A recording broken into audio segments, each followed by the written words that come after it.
প্রতিটি মানুষ, বাংলাদেশের প্রতিটি মানুষ আপনার মতো আমার মতো সকলেই অপেক্ষায় আছে, অধীর অপেক্ষায় আছে একটি সুন্দর সুষ্ঠু নির্বাচনের জন্য, ঠিক কিনা? যেখানে বর্তমান সরকার ঘোষণা দিয়েছেন আগামী ফেব্রুয়ারির প্রথমার্ধেই কি হবে, ইলেকশন হবে। শুধু খালি সরকারই নয়, সেনা প্রধান ঘোষণা দিয়েছেন যে কোনো মূল্যে ফেব্রুয়ারির প্রথমার্ধে নির্বাচন হবে।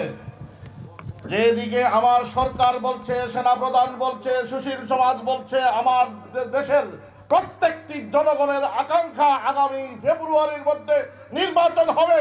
এই নির্বাচনকে বানচাল করার জন্য ইনিয়ে বিনিয়ে বিভিন্ন শর্ত লাগিয়ে, কন্ডিশন দিয়ে যারা এই নির্বাচনকে গন্ডগোল করার চেষ্টা করবে, পিছানোর চেষ্টা করবে, একজনকেও আস্ত রাখা হবে না। বাংলাদেশের স্বাধীনতা নিয়ে, বাংলাদেশের জনগণের ভোটের অধিকার ছিনিমিনি খেলবেন, আপনি কোন কচু এটা দেখার সময় জনগণের নাই। এজন্য সাবধান করে দিচ্ছি। বিশেষ করে মনের একটি আশার কথা বলতে চাই। এই কথাটি বললে অনেকেই নিয়ে অন্যদিকে নেওয়ার চেষ্টা করবেন না। এদেশ আবামর ওলামায়ে কেরাম, আমাদের মধ্যে শাইখুল হাদিস আজিজুল হক এখন নেই, আমাদের মধ্যে মুফতি আমিনী নেই, আমাদের মধ্যে মুফতি নূর হোসেন কাসিমি নেই, আমাদের মধ্যে মহিউদ্দিন খান সাহেবের মতো মানুষগুলো নেই, কিন্তু তারা আমাদেরকে একটি সবক দিয়ে গেছেন।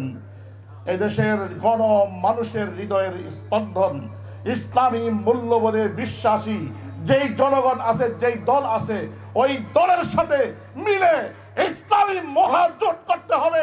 2001 সালের যে ধরনের জোট হয়েছিল, সেই ধরনের জোট আবার এই দেশে করতে হবে এবং ইসলামী মূল্যবোধে বিশ্বাসী দলকে, আলেম ওলামাদেরকে, এই হুজুরদেরকে, নিষ্ঠাবান মানুষদেরকে সংসদে নিতে হবে।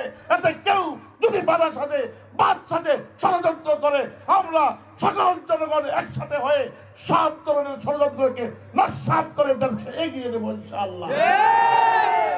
সংগ্রামী সাথী বন্ধুগণ, আমরা বহু নাটক দেখেছি, বহু লীলা খেলা দেখেছি, বহু সিরিয়াল দেখেছি।